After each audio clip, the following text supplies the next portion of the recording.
Wow, wow, wow. It's great to see you all here at Studion this evening in late May.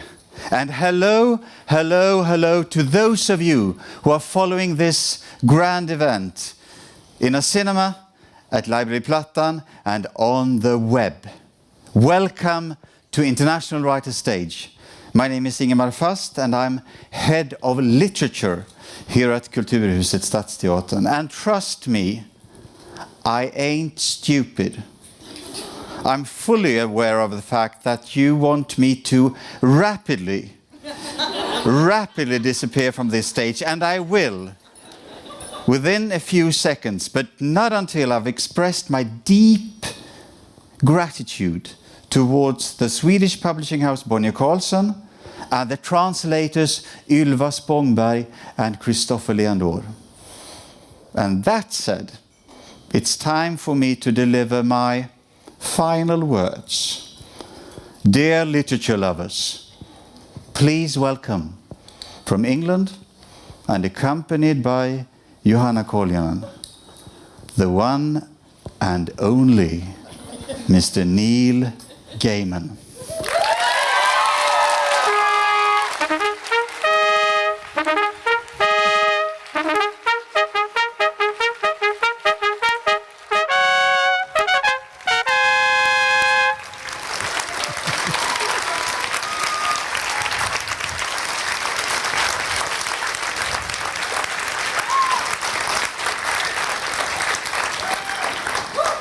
For those people watching on the web, you just missed the worst spontaneous standing ovation in history. People bobbed up, they shut down again. It was a very Scandinavian version of that.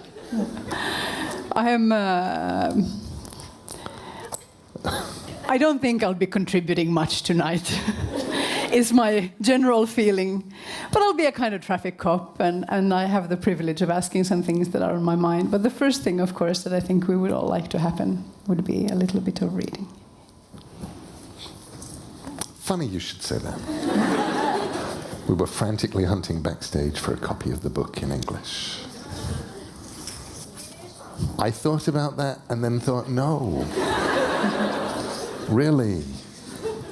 So, this is a book which in England was called The Ocean at the End of the Lane, but isn't called that in Swedish. Say the Swedish title. I don't know. Oceanen vid vägens slut. I only just read it backstage, but I didn't write it down, since my worry is remembering the English title tonight. There we are. So, it's a very peculiar book. It's sort of an accidental book, and we'll probably talk a bit about why it's peculiar and why it's accidental. And I'm going to read a little chunk. At the beginning of the book, our middle-aged narrator has gone home for a funeral. He goes to the end of the road, and he starts to remember things he hasn't thought about for a long time, and events that happened to him when he was 7 years old.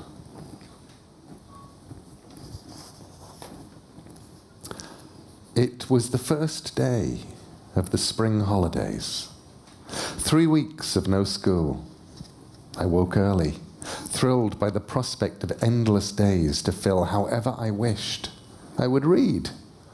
I would explore. I pulled on my shorts, my t-shirt, my sandals. I went downstairs to the kitchen. My father was cooking while my mother slept in. He was wearing his dressing gown over his pajamas. He often cooked breakfast on Saturdays. I said, "Dad, where's my comic?" He always brought me a copy of Smash before he drove home from work on Fridays, and I would read it on Saturday mornings. In the back of the car, "Do you want toast?" "Yes," I said, "but not burnt." My father did not like toasters. He toasted bread under the grill, and usually he burnt it. I went outside into the drive. I looked around. I went back into the house, pushed the kitchen door, went in. Dad, where's the car? In the drive. No, it isn't. What? The telephone rang, and my father went out into the hall where the phone was to answer it. I heard him talking to someone. The toast began to smoke under the grill. I got up on a chair and turned the grill off. That was the police, my father said. Someone's reported seeing our car abandoned at the bottom of the lane. I said I hadn't even reported it stolen yet. Right, we can head down now, meet them there. Toast! He pulled the pan out from beneath the grill. The toast was smoking and blackened on one side. Is my comic there, or did they steal it? I don't know. The police didn't mention your comic. My father put peanut butter on the burnt side of each piece of toast, replaced his dressing gown with a coat worn over his pajamas, put on a pair of shoes, and we walked down the lane together. He munched his toast as we walked. I held my toast and did not eat it. We'd walked for perhaps 5 minutes down the narrow lane which ran through fields on each side when a police car came up behind us.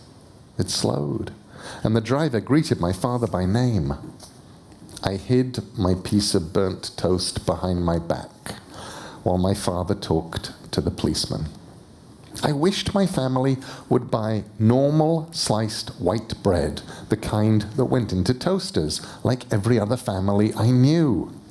My father had found a local baker's shop where they made thick loaves of heavy brown bread, and he insisted on buying them. He said they tasted better, which was, to my mind, nonsense. Proper bread was white and pre-sliced and tasted like almost nothing. That was the point. The driver of the police car got out, opened the passenger door, told me to get in. My father rode up front beside the driver. The police car went slowly down the lane. The whole lane was unpaved back then, just wide enough for one car at a time, a puddly, precipitous, bumpy way with flints sticking up from it, the whole thing rutted by farm equipment and rain and time. Those kids, said the policeman, they think it's funny. Steal a car, drive it around, abandon it. They'll be locals. I'm just glad it was found so fast, said my father. Past Caraway Farm, where a small girl with hair so blonde it was almost white and red cheeks stared at us as we went past. I held my piece of burnt toast on my lap. Funny them leaving it down here, though, said the policeman, because it's a long walk back to anywhere from here. We passed a bend in the lane and saw the white Mini over on the side in front of a gate leading into a field, tires sunk deep in the brown mud. We drove past it, parked on the grass verge. The policeman let me out and the three of us walked over to the Mini. While the policeman told my dad about crime in this area and why it was obviously the local kids had done it, then my dad was opening the passenger side door with his spare key. He said, "Someone left something on the back seat." My father reached back and pulled the blue blanket away that covered the thing in the back seat, even as the policeman was telling him that he shouldn't do that. And I was staring at the back seat because that was where my comic was. So I saw it. It was an it, the thing I was looking at, not a him. Although I was an imaginative child, prone to nightmares, I'd persuaded my parents to take me to Madame Tussauds Waxworks in London when I was 6, because I had wanted to visit the Chamber of Horrors, expecting the movie monster Chambers of Horrors I'd read about in my comics. I'd wanted to thrill to waxworks of Dracula and Frankenstein's monster and the Wolfman. Instead, I was walked through a seemingly endless sequence of dioramas of unremarkable, glum-looking men and women who had murdered people, usually lodgers and members of their own families, and who were then murdered in their turn by hanging by the electric chair in gas chambers. Most of them were depicted with their victims in awkward social situations. Seated round a dinner table, perhaps, as their poisoned family members expired. The plaques that explained who they were also told me that the majority of them had murdered their families and sold the bodies to anatomy. It was then that the word anatomy garnered its own edge of horror for me. I did not know what anatomy was. I knew only that anatomy made people kill their children. The only thing that had kept me from running screaming from the Chamber of Horrors as I was led around it was that none of the waxworks had looked fully convincing. They could not truly look dead, because they did not ever look alive. The thing in the back seat that had been covered by the blue blanket was not convincing either. It looked a little like the opal miner, our lodger, but it was dressed in a black suit with a white ruffled shirt and a black bow tie.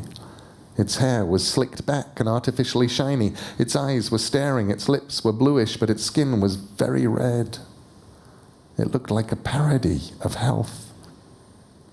There was no gold chain around its neck. I could see underneath it, crumpled and bent, my copy of Smash, with Batman looking just as he did on the television, on the cover. I don't remember who said what then, just that they made me stand away from the Mini. I crossed the road and I stood there on my own while the policeman talked to my father and wrote things down in a notebook. I stared at the Mini. A length of green garden hose ran from the exhaust pipe up to the driver's window. There was thick brown mud all over the exhaust, holding the hose pipe in place. Nobody was watching me. I took a bite of my toast. It was burnt and cold. At home, my father ate all the most burnt pieces of toast. Yum, he'd say, and charcoal, good for you, and burnt toast, my favourite, and he'd eat it all up. When I was much older, he confessed to me that he had not ever liked burnt toast, had only eaten it to prevent it from going to waste. And for a fraction of a moment, my entire childhood felt like a lie. It was as if one of the pillars of belief that my world had been built upon had crumbled into dry sand. The policeman spoke into a radio in the front of his car. Then he crossed the road and came over to me. "Sorry about this, Sonny," he said. "There's going to be a few more cars coming down this road in a minute. We should find you somewhere to wait that you won't be in the way. Would you like to sit in the back of my car again?" I shook my head. I didn't want to sit there again. Somebody, a girl, said, "He can come back with me to the farmhouse. It's no trouble." She was much older than me, at least 11. Her red-brown hair was worn relatively short for a girl, and her nose was snub. She was freckled. She wore a red skirt. Girls didn't wear jeans much back then, not in those parts. She had a soft Sussex accent and sharp grey-blue eyes. The girl went with the policeman over to my father, and she got permission to take me away, and then I was walking down the lane with her. I said, "There is a dead man in our car." "That's why he came down here," she told me. "The end of the road. Nobody's going to find him and stop him round here, 3 o'clock in the morning. And the mud there is wet and easy to mould." "Do you think he killed himself?" "Yes." "Do you like milk? Gran's milking Bessie now." I said, "Real milk from a cow?" And then felt foolish. But she nodded reassuringly.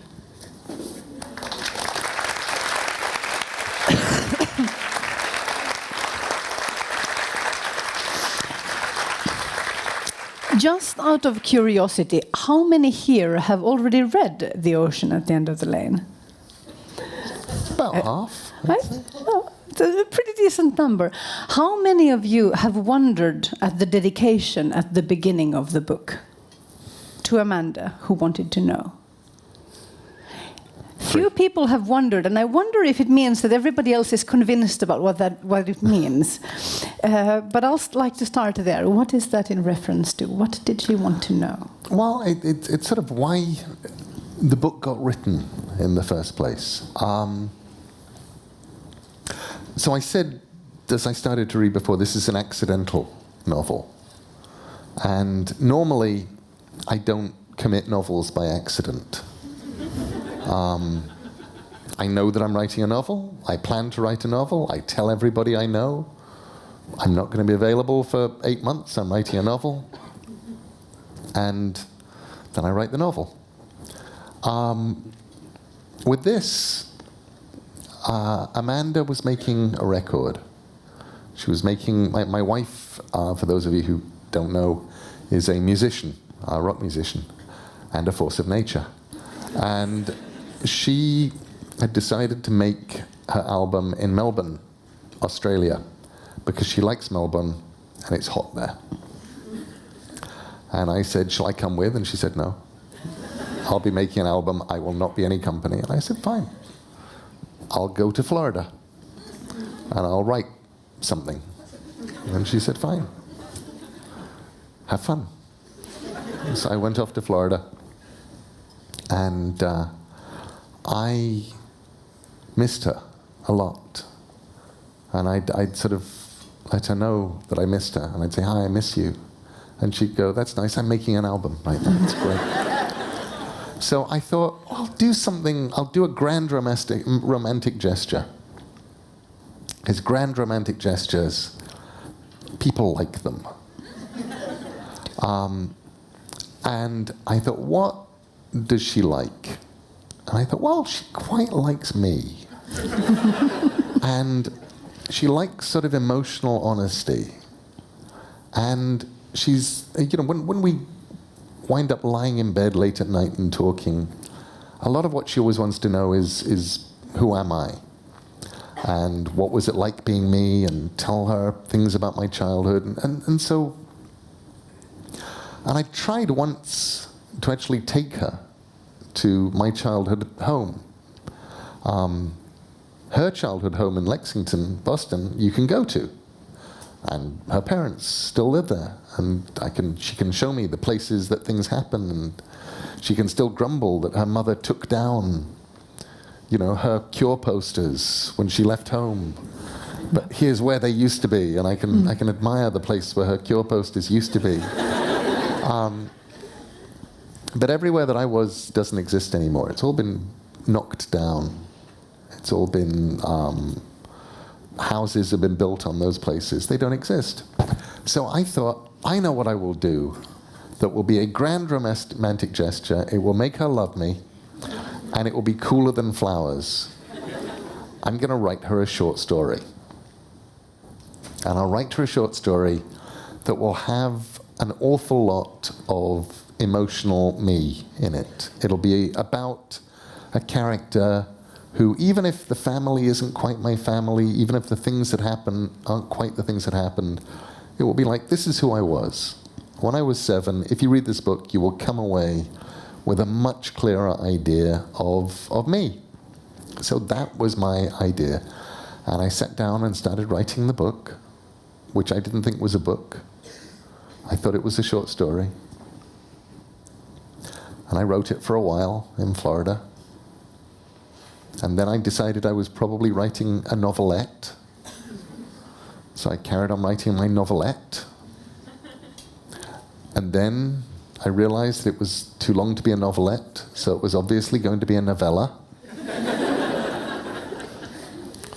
Which made me sad, because there's never anywhere to publish novellas. But I kept writing my novella. And finally I got to the end of it. And by the time I finished it, she'd made her album. She'd come back to America, and she was in Dallas mixing her albums. I flew out to Dallas, actually finished the book, and then started typing it up. And I would, because I wrote it in things like this. In fact, in the incredibly beautiful Swedish edition, on the inside front cover, the inside flaps, front and back, you can actually see my notebook, which is kind of cool. So you can see the book in my handwriting and see just how bad my handwriting is. And I would read it to Amanda. I'd read her what I typed every night. And because she just got back from Australia, she would always fall asleep while I was reading to her, and I never took it personally. Instead, when she woke up in the morning, I'd say, "What was the last thing you remember?" And she'd say, "Oh, Ursula Monckton was, had just told," and I'd say, "Okay," and go back and read the rest of what I'd done that night. And finally, I finished typing up my book, doing my second draft, and I did a word count. And I sent a very, very embarrassed and awkward email to my editors in England and America saying, "I have accidentally written a novel. I know you weren't waiting for it. I'm very sorry, it won't happen again. Here is a book, and I hope you like it." And really had no idea at that point if anybody was going to like it. I knew, from my perspective, I'd written a story for Amanda that had got a bit big. She liked it. That was my entire audience happy. If anybody else liked it, it was a bonus, but I didn't think there was anybody else. But did you feel when you read as you typed that this was different somehow, that there was a different kind, because this accidental nature can also perhaps make it in some ways honest, and there's a great safety as well in saying, well, this isn't my family, so I can write about me quite openly. Did you notice that it was different once you read it? I don't know that it was that different from things I've done in short story form, but it was very different from anything I've done in novel form. I could point to things, actually some of the early graphic novels, Violent Cases, is very, very similar in some ways to this. It's about a 3-year-old, Neil, taking a bunch of memories of things that happened to me and a bunch of things that didn't happen to me, that mostly happened to gangsters in Chicago in the 1930s, and sort of mixing them together, which actually just began from learning from my father that the osteopath who had treated me when I was 3, and my father had accidentally broken my arm, and it really was accidental, had been Al Capone's osteopath. And it was just like, you go, that's too good. That's too good to lose. And that was really that was my first real graphic novel. And Mr. Punch, which was my second big graphic novel that was personal with Dave McKean. Again, a lot of that is sort of true. In fact, more of Mr. Punch is true than isn't true. It's very much a weird, mad assemblage of family legends, and in that one I took Punch and Judy, the English puppets, and sort of put my family and stories about my family and my grandparents and into a setting of Mr. Punch. I realized as you're saying this that very many of your stories are in some ways about being a parent. Sometimes from the child's perspective and sometimes from the parent. Do you think this goes back more to your own childhood or to you being a parent? Yes. I don't know. I think it has much more to do with me being a human being. Sometimes it's definitely true that being a parent gives you a perspective you wouldn't otherwise have. The Graveyard Book. The Graveyard Book began with me being a 26-year-old father to a 2.5-year-old son who loved his tricycle more than anything. And we lived in a very, very tall, thin house where pretty much every floor was every room was on another floor. And that meant that Mike, my son, couldn't just pedal his tricycle around the house because he'd die. So I would take him downstairs and we'd go across the road to the little graveyard over the road, and he would pedal around there. And I remember looking at him one day and going, you know, he's so happy here. I could do a story about a little kid who goes into a graveyard and it would be like the Jungle Book. Instead of being about a baby who wanders into the jungle and is raised by wild animals and taught the things that wild animals know, he'll be raised by dead people and taught the things that dead people know. And I'll call it the Graveyard Book. What a great idea. And I went upstairs and started writing. And stopped writing, because it wasn't very good. And I thought, it's such a good idea, and I'm not good enough yet as a writer, and I put it off, and I put it off. And eventually one day, in about 2004, I thought, you know, I'm not actually getting any better anymore. I'm about as good as I'm ever going to be, so I may as well write it. And I started writing the Graveyard Book. Did you have a test for yourself?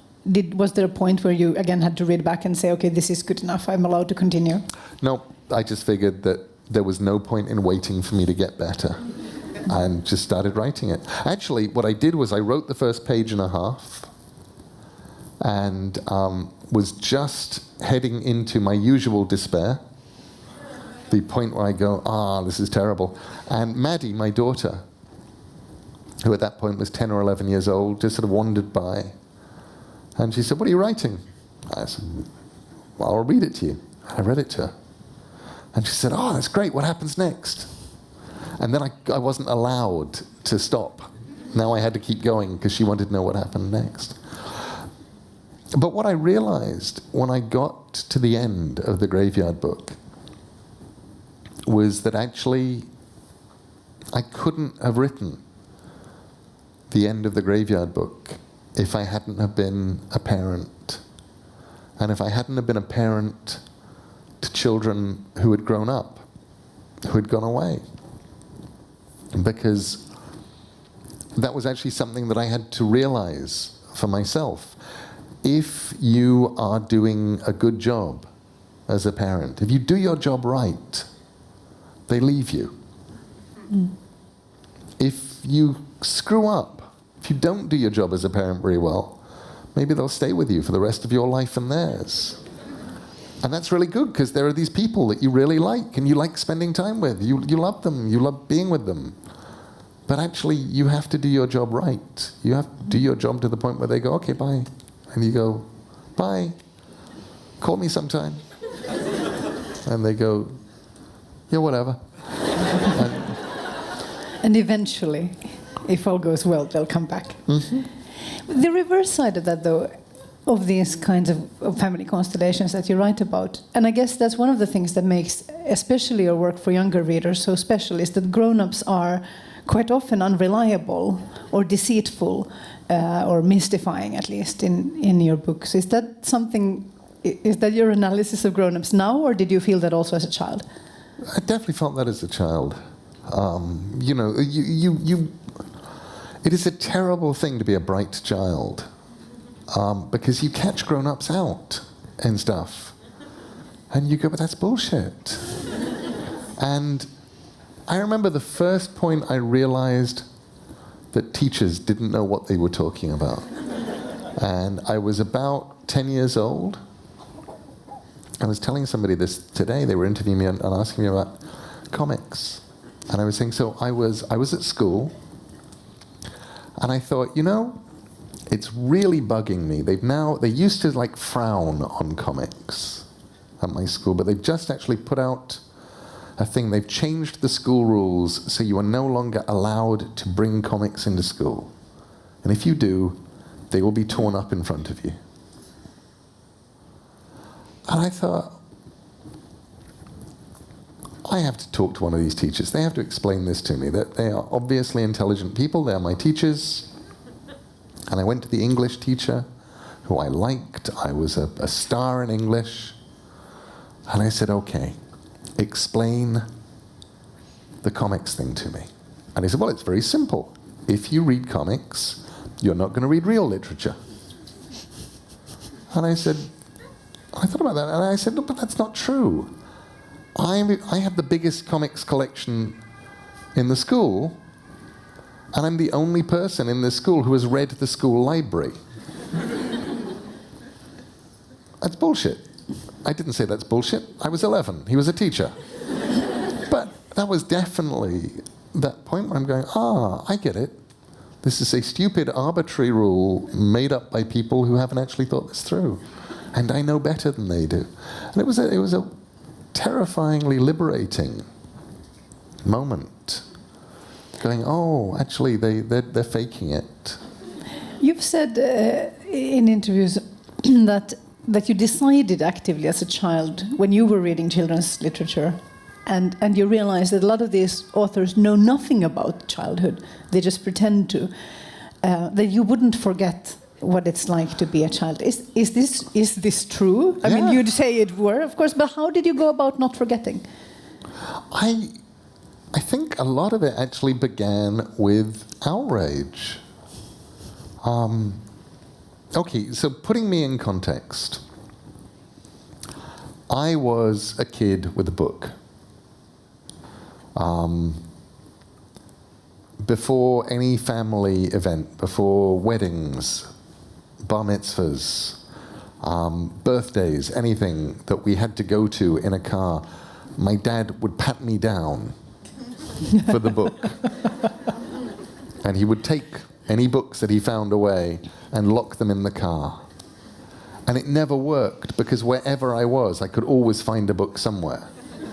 Sometimes the most unlikely things, and I would just go and sit under a table and read, or behind a couch, or just go somewhere where nobody's going to bother you, and I would read. And that was who I was. And a lot of what I read everything I could get my hands on, but a lot of what I read was children's literature. And if you read enough children's literature as a child, you start going, okay, this stuff, this is real, this is good. There's somebody is being honest with me here, the people feel honest, the people feel real. And then sometimes you'd read books and you go, this is really peculiar. It seems to have been written by somebody who actually has no memory of what it was like to be a child. And that would baffle me, and genuinely baffle me. You know, I'm 6, 7, 8, 9, 10 years old, going, how can you forget? Here I am right now, and I'm reading, and I'm this person, and I'm this thing, and I know who I am. Is there an amnesia gun? Do they get some kind of injection on their 21st birthday? What's the deal? And for me, I guess that was the starting point of just promising myself I wouldn't forget. And it's interesting, you know. Writing this book for me was a very peculiar activity. It was very much like walking back into my head at that age. Things would turn up that would surprise me. By the end of writing the book, the house that I lived in, which was knocked down in 1971, that house was back in my head, brick for brick. Stuff that I hadn't thought of for years, and I knew the books, I knew the wallpaper, I could remember the flakes in the wallpaper, I knew the drawings that I did on the cupboard that we could never get off, the incredibly bad drawing of the Hulk I did, the place in the wall that I used to pick at every time I walked upstairs, until gradually it turned into a giant hole in the wall, and they had to fill it with putty. All of that kind of stuff was back, and it had been gone for a while. So the house in the breakfast scene, for instance, did you write your house? Did you write your memory? Yeah, although I would cheat. I cheat all the way through that book, which is why it's fiction. Which pissed off one of my sisters and delighted the other one. One of them got it completely, and she's like, "Oh, That's so cool. So you swapped the 2 farms over and you moved them around and you did this and you did that and you did that, and I'm like, yes, I did. And the other one's just like, but it's lies. And I'm going, no, it's fiction. But it didn't happen. I know. That's why it's fiction. People will think it happened. No, they won't. It has giant, flappy, scary things from another dimension. They won't think it happened. See, now I think a bunch of us, including me, if I'm quite honest, had to consider the possibility at least, given the wording of the dedication, that it did in fact happen. That this is also a book about Amanda asking you where it all comes from, or whether when it started, when these stories started with you, and I was a little bit disappointed to find out in the research that it's in some senses autobiographical. Is it autobiographical in that sense? Are any of these stories that are also in the book? Let's see what we can say without spoiling it for those who haven't read it. Were they with you at the time when you were a child? Yeah, some of them were, and some of them are true.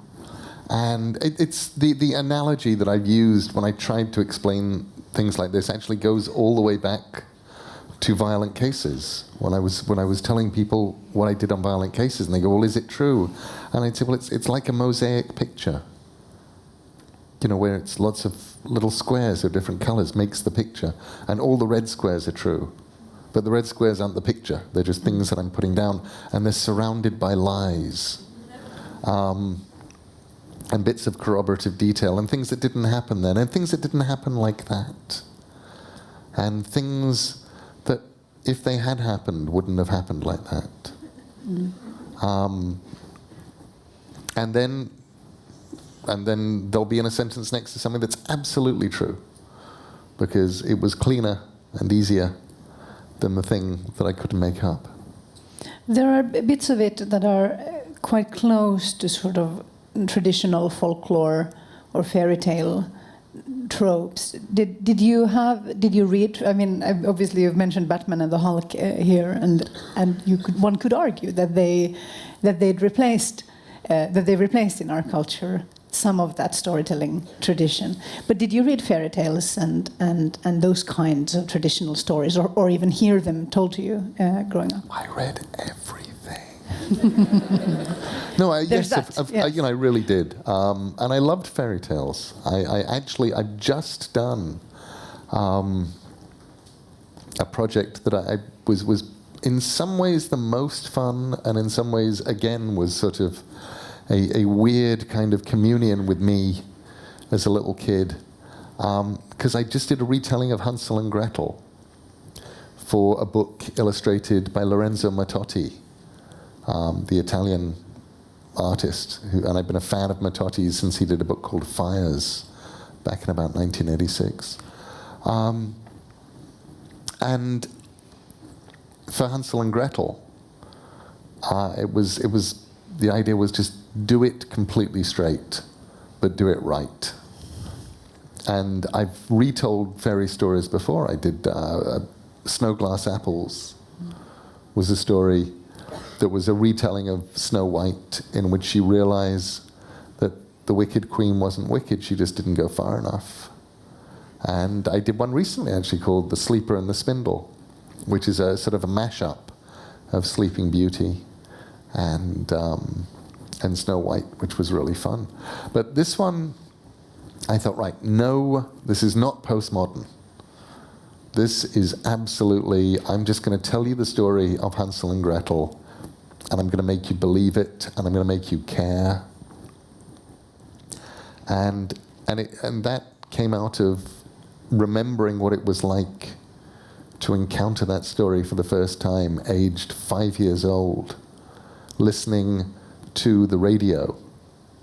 And on the radio they had the Humperdinck Opera with English lyrics, but they had sort of narration between the songs. So it was a thing for children where you're just hearing the story of Hansel and Gretel. And I'm listening to this thing going,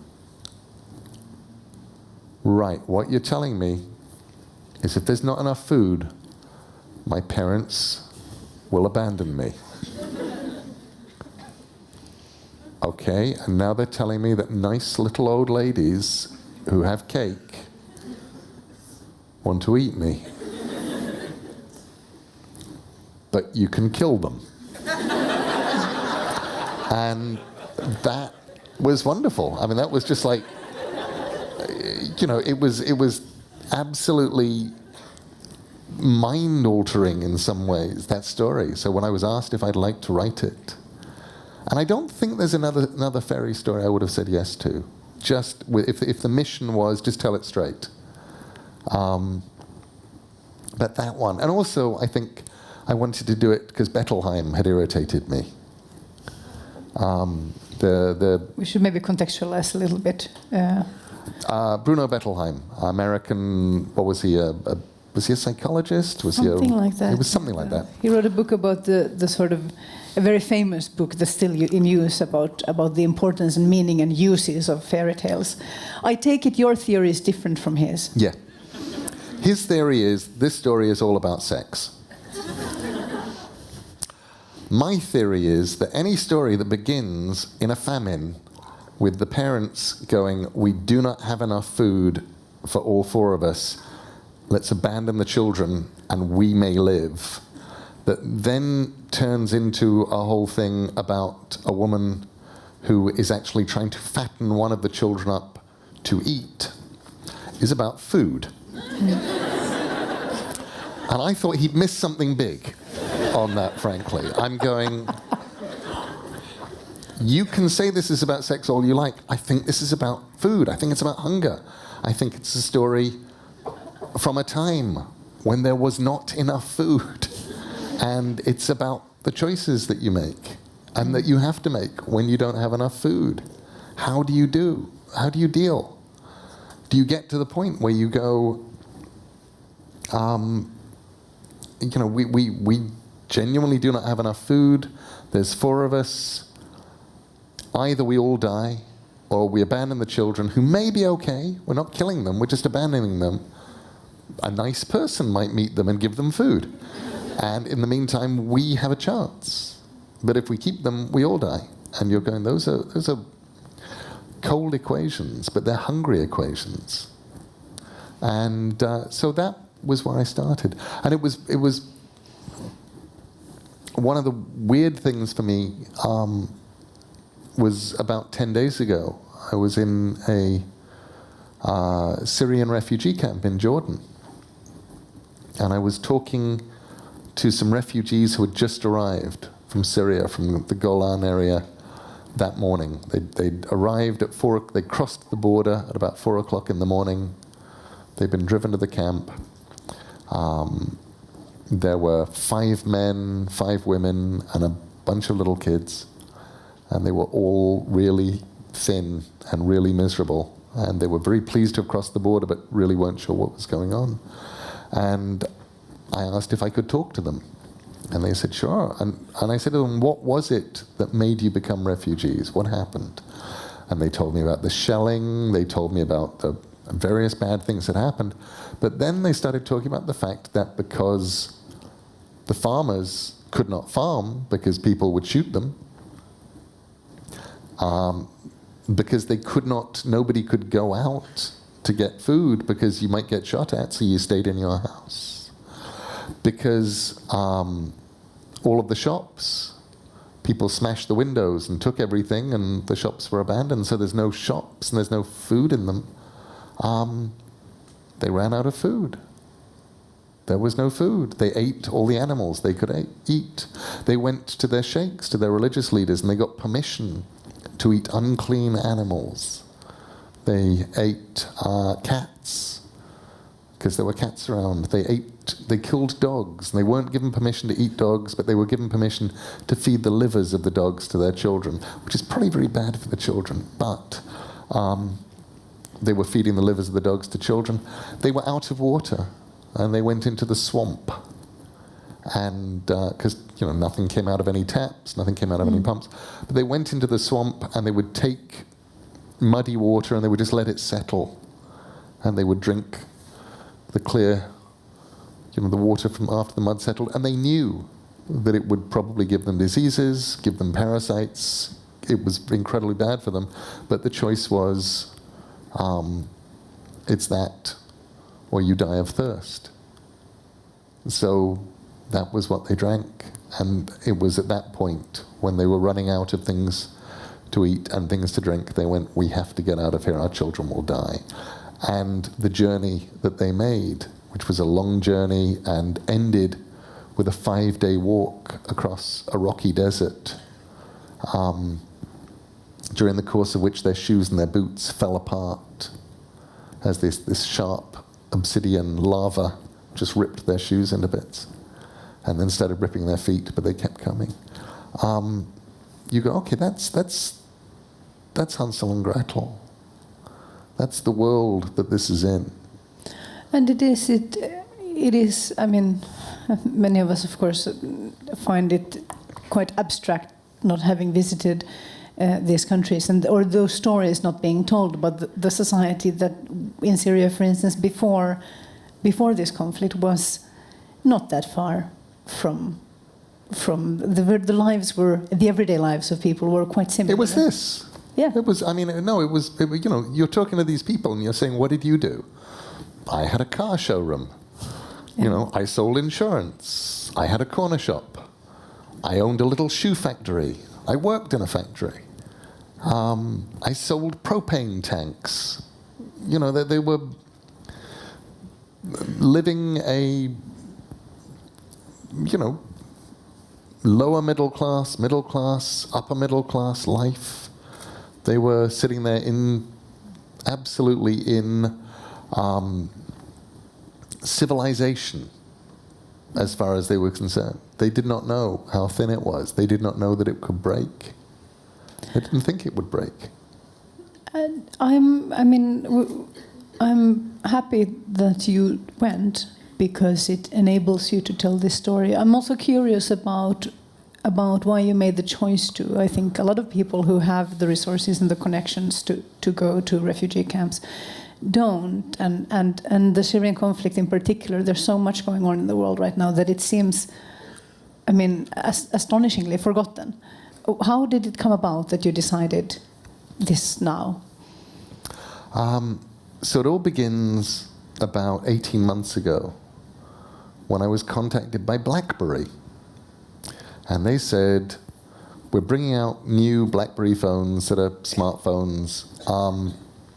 Is there something that you would like to do with social media? We would like you to do something for us with social media. And it can be anything you want, and you don't have to sell phones. We just want you to do something. And I went, okay, it sounds really fun. And I said, what if I do a calendar of tales? I go out to Twitter, I ask people on Twitter, I'll throw them questions, one for each month of the year. The January question would be, why is January dangerous? You know, what's the strangest thing you've ever seen in July? What would you like to burn in November? And we'll just see what we get back. And I'll pick one pretty much at random from the things that come in, and I'll write a short story about it. And I'll do 12 short stories. And then we'll give people the stories back and say, okay, here's your stories, now make art. And see if people do paintings or videos or whatever. And it was just a sort of way of going, okay, this is the kind of thing that you can use the web for. You can use it to make art. So I did it. And the advertising agency who had come to me and asked me to do it were shocked, because suddenly, you know, these January questions and February questions and things are trending worldwide on Twitter. How could they not know? They were shocked and delighted. And one of them watched this thing happen and went, this is amazing. Neil's readers and the people who follow his Twitter feed are actually really engaged, and they're really smart. And it's not just like noise. They understand what's going on. They contribute. And he made the mistake of mentioning this to his sister, who worked for the UN United Nations High Commission on Refugees. And I got a message from her saying, it's World Refugee Day coming up. Would you just tweet a couple of things for us? And I said, sure. So I tweeted the things that they wanted tweeted for World Refugee Day, because I thought it's a good cause. And then they came back to me a month or so later, and they said, you know, it's really strange. We got more people going to our website, more pickups, more donations coming through you. We can track where things come from. And you've been sending us more than anything else, anyone else, even people with a lot more Twitter followers, they're coming from you. Would you like to do some more? And I said, sure. What And at this point, they started briefing me, and they're just sort of saying, well, this is what's going on. At that point, I think we were just, the millionth refugee from Syria had just happened. And so suddenly I'm getting people who've been there saying, well, this is what's going on. And I'm going, I didn't know this stuff was going on. And I thought I was relatively well informed. I read newspapers, but actually there's a certain amount of compassion fatigue going on. The Syrian conflict's now been going on for over 2.5 years, and 2.5 million people have left Syria, and it's not news. So they came to me and said, when we would like to send you to a camp. And at that point, I was willing to go to any camp. It wasn't particularly a Syrian thing. It might have been Central Africa. But they said, we'll send you to a camp. When can you do it? And I looked at my schedule. I said, well, you know, I'm doing this weird little visit to Norway and Sweden and Spain just here. I could do it just before that. And they said, okay. So I went to Jordan, and it was like having my heart ripped out. I hadn't realized, I don't think I'd ever really thought in refugee terms before. I'd thought about it in terms of my family, in terms of the very small number of my family, 3, who survived the Holocaust. You know, that was it. Everybody else died, but 3 sisters survived, and they wound up right at the end in a refugee camp, a displaced persons camp. And so I had a personal connection. But for me, there was a point where I'm out there, and I'm realizing what it takes to make people leave their homes, how bad it had to get, and how bad it had to get to get across the border, because that's not easy. It's not like there's a road you can drive down. There are people who will kill you. I talked to people who went past bodies. You know, the bunch before them was slaughtered, possibly by the same smugglers who were taking them through successfully. They may have decided it was too much trouble, or they couldn't shut them up, or something. Some other people who went past children and adults, the dismembered bodies on the way. So you are going through hell on that journey. And then you watch the resilience. You watch the fact that these people have put a civilization together again for themselves, that you've got a city of 100,000 people in Jordan. It's just a refugee city in the middle of the desert. And how they've created a culture. The best thing was the stuff that they've, what's the best word? Stolen is a bad word. Repurposed. Repurposed is a really good word. They've repurposed the electricity from the street lights. Every single street light is just hung with a spaghetti festoon of wiring where people have climbed up and hacked into it. And they're using it to run shops. There were some people who were actually, they had a pizza place. They were selling pizzas. And they had a bicycle pizza delivery in the camp. And I love the fact that, you can get a pizza. I think if you Google Neil and Georgina, that is the easiest way to find what's going to happen next, because it seems, I mean, of course this is only a few days ago, but it does seem that like there's some kind of charity initiative happening around this? What we did, there's a whole bunch of stuff we want to do in terms of storytelling. Just telling people, we picked a few people in the camp and we've interviewed them, we've talked to them. We get their stories and we're just going to do little compressed versions of their stories. And around about World Refugee Day, which is the 20th of June, we'll release some of those to the web.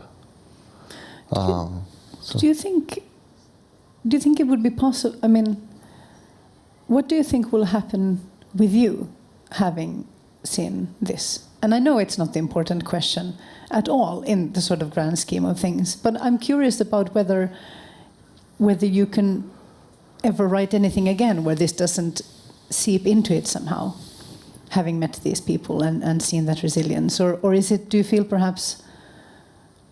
I don't know. Did you see something there that you see everywhere, just more, or is this something different? I think the place for me that art gets made tends not to be in immediacy. I don't go, oh, I'm seeing this thing, it's awful, it hurts, and now I will make art about it, which is what Amanda does. My wife is very, very good at going, I'm seeing this thing, I'm making art. I'm much more into composting. So I'm fine for journalism. I wrote a piece for The Guardian.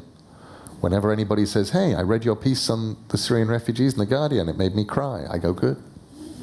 It's what it was meant to do. But now I'm taking all of those experiences and just putting them on the compost heap in the back of my head and hoping they rot down and hoping I can grow some flowers with them. And I hope I can. I think it will be good to write about that stuff. But I don't know, with me, I tend to use Amanda's metaphor, I tend to set my blender settings on high. So it's unlikely, it's not impossible. If I come up with a story, it's perfectly possible. It's unlikely that I would actually set a story in a Syrian refugee camp in Jordan. But it's very likely that some of the things that I saw, the people I talked to, the experiences I went through will absolutely wind up in my next stories, because how can I live with them not? Was there a place for storytelling? I mean, or could you care to reflect a little bit about the role of storytelling? Because of course the meetings, that's what you did as well. You asked people to tell their stories and they sort of framed it as a narrative for you. And do you think that's important? And was there any space in this crisis for sort of imaginative storytelling and playful stories? Did you hear anything like that? I think there's always a role for imaginative storytelling. And let me tell you something very different. That's not actually from the last few days, but was a story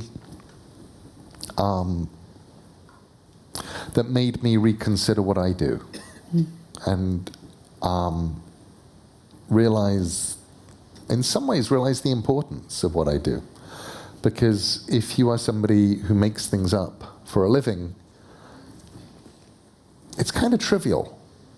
You go, there's people out there who every day are running rape crisis centers. There are doctors out there. There are ambulance people. There are people out there making a difference in people's lives, and I'm making shit up. And that was very much my attitude for many years. And then, a few years ago, I was talking to my cousin Helen. Now, my cousin Helen is 96, and she is Polish, and was born in Poland. Been in America now since 1947, I think. And she was in the Warsaw Ghetto, and in the Radomsk ghetto, and she escaped going to the camps only because a woman about 6 or 7 yards behind her in the line where they were lining them up to put them on the train, a pregnant woman collapsed, and the guard with the machine gun turned away to see what had happened, and Helen ran. And she got into a coal bunker, covered herself with coal, and lay there for 24 hours. And in the small hours the next morning, she crept out. But she was telling me that at one point she was in the ghetto, and it was under Nazi control, and no books were allowed. If you had a book, you would be killed. They were looking for an excuse to kill you, and she said there was no trial, they just put a gun to your head and pull the trigger. And she was teaching. It was unofficial teaching. They weren't allowed to teach, but these girls would come to her house and they would sit and they would sew. And while they were sewing, she would teach them things. She'd teach them maths, she'd teach them languages. And she got hold of a copy of Gone with the Wind in Polish translation. And she hid it in the wall behind a loose brick. And every night she would make sure that her windows were covered so no light could be seen, and by candlelight she would read a chapter of Gone with the Wind. Then she'd put it back and hide it. And when the girls came the next day, all they would want to know is what happened in Gone with the Wind. And she would tell them, in her own words, acting it out, tell them the story of what she'd read the night before. And for an hour for her every night, and for an hour for those girls every day, they got to escape the ghetto. They got to go to Tara. They got to go and experience the burning of Atlanta. They got out. They got to escape. And at that point, I thought, here am I going, this thing that I do is trivial. But obviously, this thing that I do is something that people will risk death to experience. And that was the point that I thought, actually, the people who talk about escapism are full of shit. Because it isn't escapism, it's better than that. It's escape. A good book lets you escape. You can go somewhere else. And not only that, while you are there, while you are somewhere else, you are getting knowledge, you're getting armor, you're getting weapons that you can take back with you when you go back to your real world. Survivism. Absolutely. Yeah. And at that point, I thought, stories, that's how important stories are. Gone with the Wind, obviously most of us know the film best, but Gone with the Wind was also a massive commercial bestseller. Anything you can think of the Da Vinci Code, that was that kind of a book back then as well. It was a popular novel. I wonder, do you ever worry about literariness?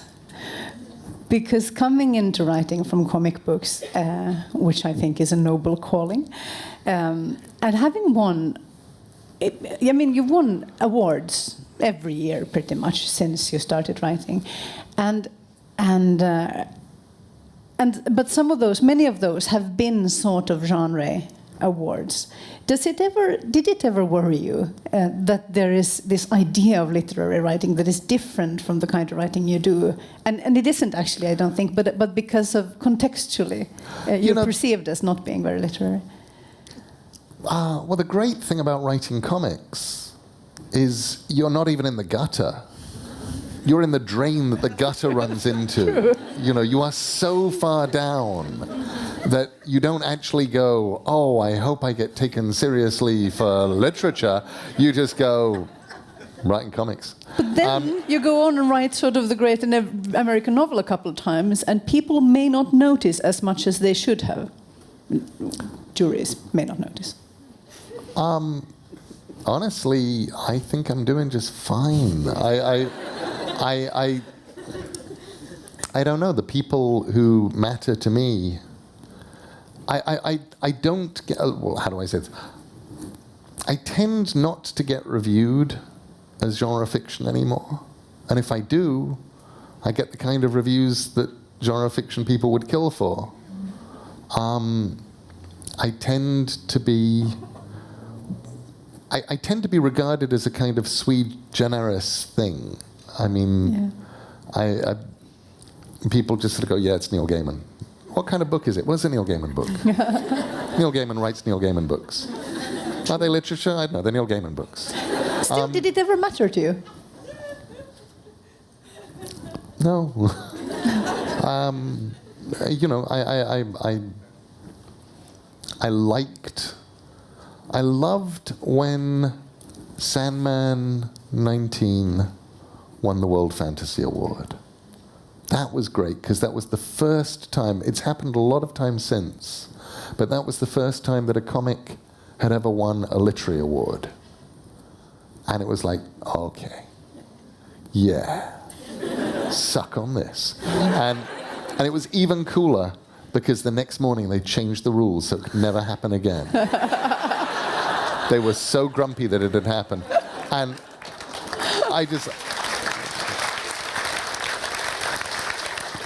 so that time I cared, but I cared because it was comics. It was like showing the world that my medium was as good as anything else. You know, these days, mostly, you know, when I get asked when awards come to me and say, do you want this award? I tend to say no. If anything that I can opt out of, I normally do. If you can't opt out of it, I write a polite acceptance speech, and sometimes I get the award and sometimes I don't, and it doesn't really matter. I've got enough awards. So there does come a point, and it's a faintly embarrassing point, when an award becomes another ugly object you have to find somewhere for. And I'm too polite to ever just put them in a box and put them somewhere dark. They have to be out somewhere, but they have to be out somewhere that nobody can see them. So you have to figure out where you're going to put them, because they are ugly. The only good one was the Ignatz Award. I don't even remember where it came from, but it was a brick named after Ignatz Mouse in Crazy Cat. And I thought, that's great. If I win 20,000 of these, I could build a house. The other side of this question is, when your big breakthrough as a comic book writer happened, then you belonged to a sort of movement. It was a specific time and a specific wave of writers in comics. But now, as you say, you're writing Neil Gaiman books, but that's of course the public perception. I wonder, from your point of view, do you belong to a context or a movement now? Who are the kinds of writers that are your peers? I don't know, actually. I mean, I have lots of friends who are writers, and I look at what they do. You know, Diana Wynne Jones was somebody who I felt, you know, I didn't feel like she was my peer. I felt like she was always Diana. And it's like, you're so clever. And it broke my heart when she died, and I miss her, you know, to this day. Jonathan Carroll, who's a marvelous writer, lives in Vienna, is somebody who I definitely regard as part of my caress. Michael Chabon, Gene Wolfe, Margaret Atwood, Lemony Snicket, Daniel Handler is definitely somebody.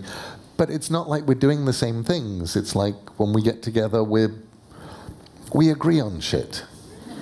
It's like, yes, this is the way the world should be, and that's why I'm doing this, and that's why you're doing that. So why is it, though? I mean, because again, we're sort of circling around this need for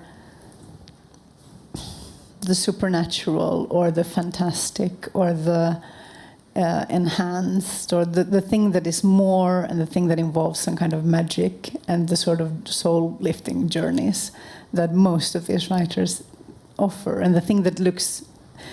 I mean, there's in many of your books, when you go to magic places, you just kind of turn another way and in an unexpected direction. And I think a lot of these books do that exact thing. They allow you as the reader to turn in an unexpected direction, and that magic is there, that we know, that we feel somehow should be in our everyday lives, but weirdly isn't. This allows us to go there. What do you think that need is? And is it specific to our time somehow? I don't think there's anything about storytelling or magic that's specific to our time, and I don't think that, because I think all of the old stories still work as well as they ever did, or most of them. Any story that we have enough cultural context to be able to tell and retell, they work. I think some of your question is more what is fantasy for? I guess. Why write the fantastic? Why move away from absolute mimetic reality? And I think there's a whole bunch of answers to that. One of which is that I've never actually met anybody who lives entirely within absolute mimetic reality as recognized by other people as being absolute mimetic reality. Everybody's reality, we live in our heads. You know, we are these vast things that just go in and in forever. And not only that, but we comprise all of the things that we imagine. We comprise all of the things we've dreamed. We comprise the things that we've believed, and we comprise the things that we used to believe but we've managed no longer to believe in. But maybe on some level we still think that volcanoes explode because they're angry with us, or that there is a man on a white cloud who is just checking to see what we eat. Or magical thinking of the everyday kind. There's a little bit of magical thinking in all of us, and if there isn't, then there's still dreams. Yeah. And we spend half of our lives, you know, in a place where logic and real existence are more or less irrelevant, and where emotion and imagery are huge, and that's the dream world. But I think all of that stuff is true, and I also think that the much bigger question is, what are you using it for? For me, I will always use magic, if I can, as a way of illuminating a metaphor. You use it in order to say, here is a thing that I'm trying to talk about, and if I talk about it absolutely and directly, you will either turn off or you will miss my point. But if I talk about something else in a way that you're enjoying, I can take you there. And I mean, with Neverwhere, I wanted to write a book about the people who fall through the cracks. I wanted to write a book about the dispossessed, the homeless, the insane, the people in big cities who just fall through.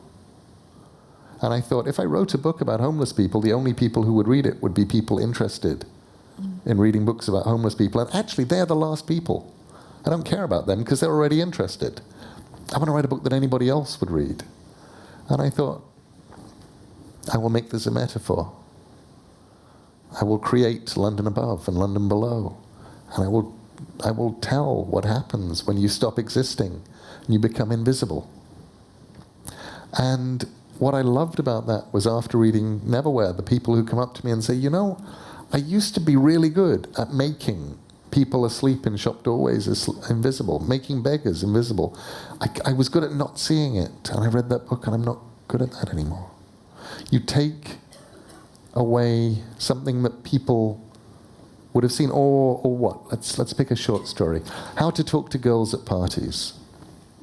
It's a short story that I wrote. It's in the Fragile Things collection, and John Cameron Mitchell is meant to be filming it. And it's basically about two schoolboys, aged about 16, who go to a party and they go to the wrong party and they don't realize it, and all of the girls there are aliens. And our narrator is too self-involved to notice. We notice, but as far as he's concerned, girls are this alien species anyway. So while they are telling him this amazing, mind-boggling stuff about what they're doing as tourists on planet Earth, he's missing it completely and just sort of wondering if he leans over, maybe he can put his hand on her shoulder, and missing it completely. And I thought it was a great way of writing a story about how for 16-year-old boys, girls are kind of alien. They were these people you played with, and now suddenly everything's just changed, and they've got makeup, and where the hell did that come from? And high heels and breasts. How do they know about breasts? What's the deal with breasts? And so I thought, well, I'll write that story. But it will be much more fun to just make them aliens and go that one step further to shine the light back on the thing that you're talking about. And I think that, in many ways, is the joy of fantasy. And I once explained that. I once got a call, I think actually from a Swedish journalist, a long time ago, when Stardust was published. And the journalist called me and he said, look, I loved Neverwhere because it had an important social message. And I've read Stardust, and I've now read it through twice. What's the important social message? And I said, it's an ice cream. Some things just taste nice. It has no social message. There is something. I have to agree that this is universal, but at the same time, there is something in our age that allows for these kinds of stories to not be niche stories anymore, to be big budget entertainment, and very commercial directors and much less commercial directors can work with your work, for instance. And there's great hope of a TV series. Honestly, I think some of that stuff is just because special effects have gotten cheaper and cheaper. You know, things that were very hard to do are now very easy to do, which makes, the idea of somebody in like 1964, when it was finished, making the Lord of the Rings film. You know, David Lean making Lord of the Rings, it would have been a really strange film. So it would have only worked for those of us who grew up wanting this to happen so hard that we were willing to work very, very hard with our suspension of disbelief. Absolutely. You know, there's...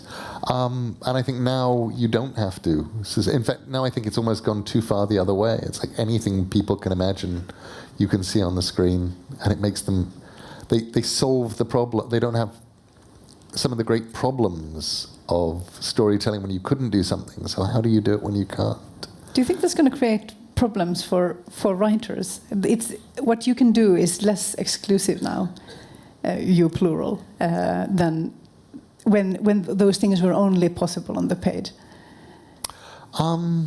No.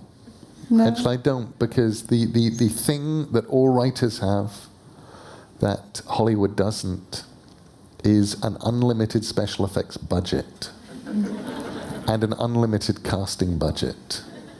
And we can go as long as we want. Hollywood, I mean, yes, they can do all this stuff, but it's incredibly expensive. And if you're making an incredibly expensive film, you are always going to try and make an incredibly expensive film that everybody likes, because you don't want people not liking it. The great thing about being a writer is you never have to write a book that everybody likes. I don't. I start from the point of view of going, lots of people won't like my book. That's fine. I don't mind. There will be books that they like. That's how I get to make a living, and other writers get to make a living. It would be terrible if people only liked one writer. All the other writers would die. True. So I like it that, people like my stuff and they don't like my stuff. That's great. That means we all get to eat. To go back to Hansel and Gretel, I think the eating is great. So But I love, getting to write the ocean at the end of the lane and having, at points in there, a amazing special effects budget. Things are ripping away the stars.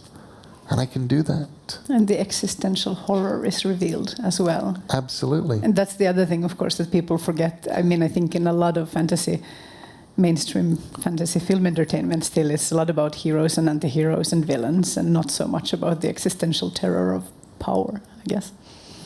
And it's also not so much about people, because you don't have time a lot of the time to do people. I realize, I'm looking at the clock a little bit, we have a little bit more time. I felt a little bit bad.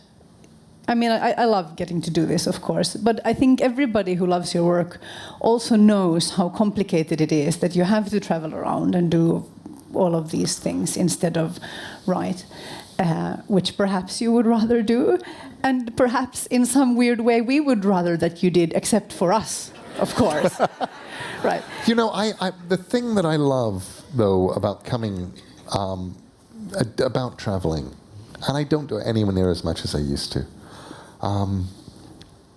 it's sort of twofold. I love meeting the people, and I love getting an idea of places, because the places, just the knowledge that if I'm setting a story in Sweden, I'm setting it in Sweden rather than an imaginary place based on films that I've seen set in Sweden, there's something incredibly solid and reassuring about that. Do you make notes if you see something that sort of, this could work somewhere? Do you write it down just on the off chance, or will you remember? Both. Some things go into notebooks, and there are always notebooks. There's the little reporter's notebook, and then there's the great big writing whatever I'm actually working on notebook. And there's pockets made specially so they fit. And like 5 pens as well. So yes, Everybody's brain just exploded. So this means that you know what you're working on right now. Next. You know what the next thing is, and it's right there. So I'll show everybody. It finishes there. It said the city.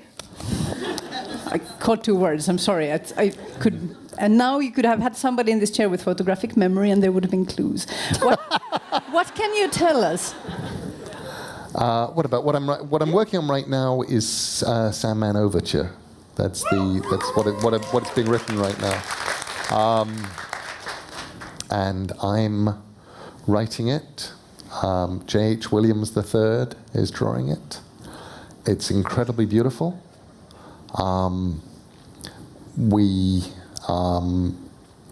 It's also incredibly late. Initially it was late because I went on a book tour and got behind, and now it's late because it actually takes J.H. Williams rather longer. It takes him about 2.5 to 3 months to draw an episode. So when he's finished drawing it, it gets published, and nobody really knows when he's going to finish. How is writing comics different for you now than the last time around? Now it's different because you know that the New York Times are looking over your shoulder. We really were in the gutter. When I was writing Sandman, nobody knew, nobody cared. Readers knew, and readers cared. But if I was going to meet a literary professor who was reading Sandman, I could guarantee you that the only reason they were reading Sandman is one of their students had come up to them and started raving about Sandman, and they said, "I don't know what you're talking about." And the kid had gone home, and the next day he'd come in with a dozen Sandmans and handed them over, and then the professor had read them and gone, "These are great." It was bottom up, Sandman, at that point. Nobody felt any obligation to read it. There was no cachet, no kudos, nothing. It was another comic. Then you changed that. or were part of changing that? I was definitely part of. Do you feel bad about that now? Do you regret it at all? A bit. It was really fun in the gutter. It was fun. It is incredibly fun always doing work when you know that you're part of a bunch of people who are all doing interesting, good, important work, and you know that nobody's watching. And you're sort of going... I remember how I felt the day that Alan Moore handed me 3 black and white Xeroxes, comics, and said, "Here, this is this thing I'm working on. Take a look at this, mate." And I'm picking it up, and there's this guy with these weird blots for faces, and somebody's just been thrown out of a window, and I'm saying, "This is really good. What is it? What's it going to be called?" It's the thing I'm working on called Watchmen. I'm going to cry. And you're sitting there reading it, and by the end of issue 3, I'm going, I think this changes everything. And I'm just in black and white Xeroxes, and I'm going, everything's just changed. And I'm turning to Alan saying, I think this changes everything. No, it's just a superhero comic, mate. It's all right. And you go, no, you've just rewritten all of the everything, and nothing will ever be the same after this. And who's drawing this? Dave Gibbons. Really? No, it's amazing. And so that was... Do you think... I don't know how to phrase this delicately. Do you think you could still be in that? Or is it something that you have to be quite young to be part of? Those kinds of changes? What a great question. I have absolutely no idea. I think, honestly, I hope you have to be young. I don't know, and I suspect you probably don't, because I can look at, even now I can think about movements that there have been, and you go, okay, here was a big movement, the American science fiction new wave, for example, of the 1960s, and yes, you had some really powerful young writers leading the way. You had Samuel R. Delany, you had Harlan Ellison, you had Roger Zelazny, you had Ursula K. Le Guin, but you also had, people like R.A. Lafferty and William Burroughs, and these guys sort of joining in, who were absolutely, in their 50s, mid-50s at the time. But I do think it is a really good thing for artistic movements that shake things up to be led by the young, because it's a really, really good thing not to know the rules. And by the time you get to my age, you kind of know what the rules are. And so you work within the rules, whatever the rules, or you break the rules, but you know that that's the rule that you're breaking. When you're, a 24-year-old, 25-year-old, 26-year-old, you don't know what the rules are. So you don't break them, you don't follow them, you go completely around and do something else. The idea that you could become a, okay, let's take me. I'm professor in the arts at Bard University. I have a bunch of honorary doctorates. I am... Ocean at the End of the Lane was last year's English Book of the Year. I have awards up the wazoo. I'm taken seriously and treated relatively enviously by other writers, both as a writer of children's fiction, as a writer of adult fiction, as a writer of comics. I'm absolutely considered a name to conjure with, all of that stuff.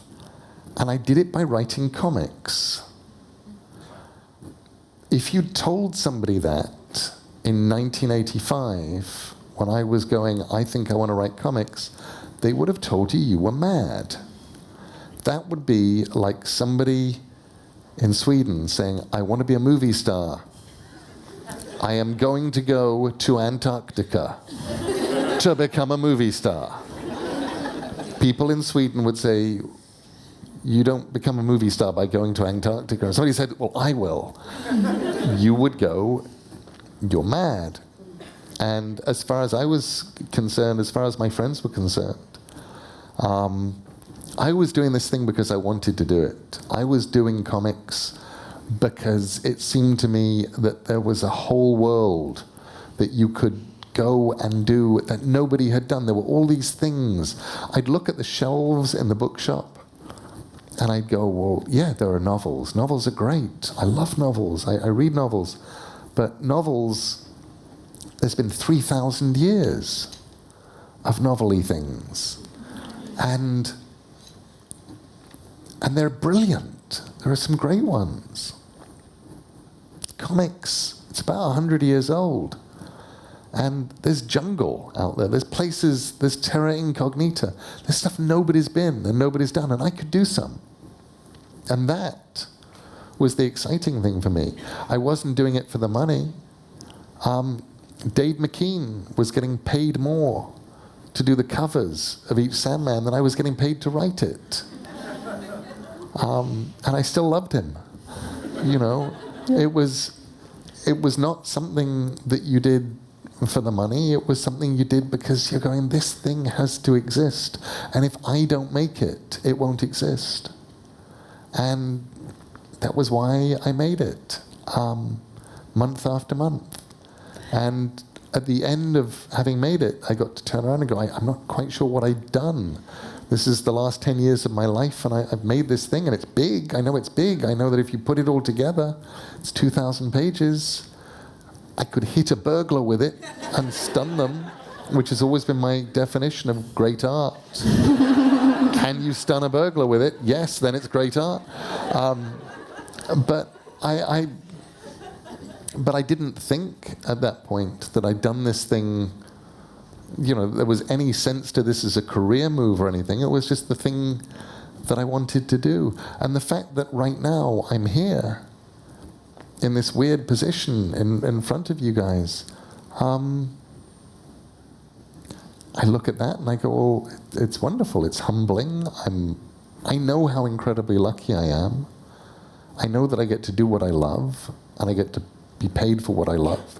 I know that I'm a writer who makes his living by writing, which puts me in the top 2% of writers, because 98% of writers have to have real jobs to fund the writing. And my writing funds all the real jobs. And I get to be a professor for no particular reason that I can figure out. Other than we're totally running out of time, but now I'm going to have to ask you, but very, very briefly, given that you struggle to find more time to write and not be distracted by things, why would you choose to teach writing, since you clearly don't have to? And also, there is a real risk, since this is a multi-year engagement you have, that many of the people who apply to this class will be massive fans of yours and maybe too starstruck even to hear what you're saying. We've been a very good filtering system, A. And B, the one thing that I've always discovered whenever I've taught is that people do not let on until the very last day that they've even heard of you before. They will go through the entire sort of month or whatever, go, oh yeah, that's very interesting. And finally, the last day, they got my Sandman if you listen. Why did I do it? I did it partly because I figure that I'm, you know, it's the same reason in a weird way that I'm doing the refugee stuff. You have to give back, and I'm really lucky. I got to where I've got. I know a lot of stuff. I actually know more than I think I do. I always go into these things thinking I'm really stupid. I don't know this stuff. I just do it. And then someone asks a question. You go, oh, I can explain that one. And you just keep doing that. I get to I get to talk to people, I get to exchange ideas, and most importantly, I get to find out what I think. The first course that I did was on writing the fantastic. That was great fun. I got to talk about fantastic literature, the history of the fantastic, and then get these wonderful, smart kids to write. And to write fantasy and to use fantasy as a way of shining a light on other things. We would take stories and I would say, okay, what I want you to do is give me a metaphor and make it real. And the context here is a first date. So you're going to write me a story in which a couple go on a first date and just give me a metaphor.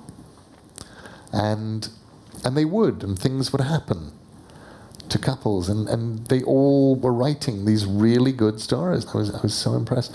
But the next one I'm going to do actually won't be writing. The next one I'm doing is a course on adapting Shakespeare. And my only credentials for adapting Shakespeare are that I wrote Sam N 19. But that's not actually why I want to do the course, why I want to teach the course. I want to teach the course because the New York's Public Theatre asked me if I would work with Stephen Merritt on reinventing a version of A Midsummer Night's Dream as a musical to be put on in the New York Theatre in the Park. And I thought, yes, I want to do that. And I love the idea that what we would do to Midsummer Night's Dream would be the equivalent of what West Side Story was to Romeo and Juliet, or The Boys from Syracuse, or Kiss Me Kate. Where it's not taking the thing and adapting it. It's taking the thing and reimagining it in a different way. But I thought, if I'm going to think about this, I may as well find out what I think. And the best way to find out what I think is to answer questions and to try to start explaining it to people and to listen while I'm talking. Because that's how I find out what I think when I go into it. It's all this sort of strange grey blur. And then I find out what my opinions are, what I believe, because I'll be teaching it. Since these classes are relatively small, I think I'm probably speaking for all of us when I say, once you've figured it out, do you think possibly you could consider writing it down? Because Yeah, right. we'd totally buy those books. I will. But more importantly, with any luck, I will make a musical. And that will be fun. Ladies and gentlemen, Neil Gaiman. Thank you. Thank you very much. Thank you. Thank you. Thank you, everybody. Dear Neil Gaiman, you've treated us with an unforgettable, compelling, you name it, emotionally overwhelming evening. And I even think that we have experienced one of the most memorable evenings in the history of International Writers' Stage. And there have been 400 writers since 1998. And may I hand this over to the brilliant Johanna Koljonen first? Oh, thank you. Thank you so much. Listen. And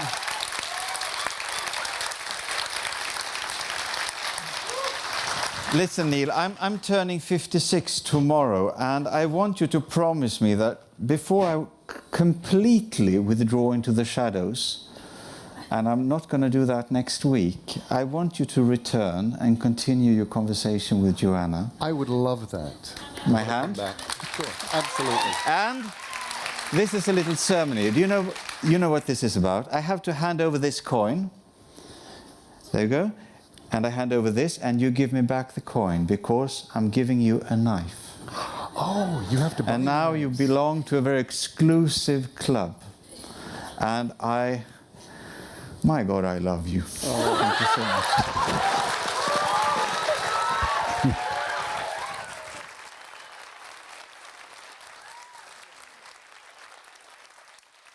Thank you so much.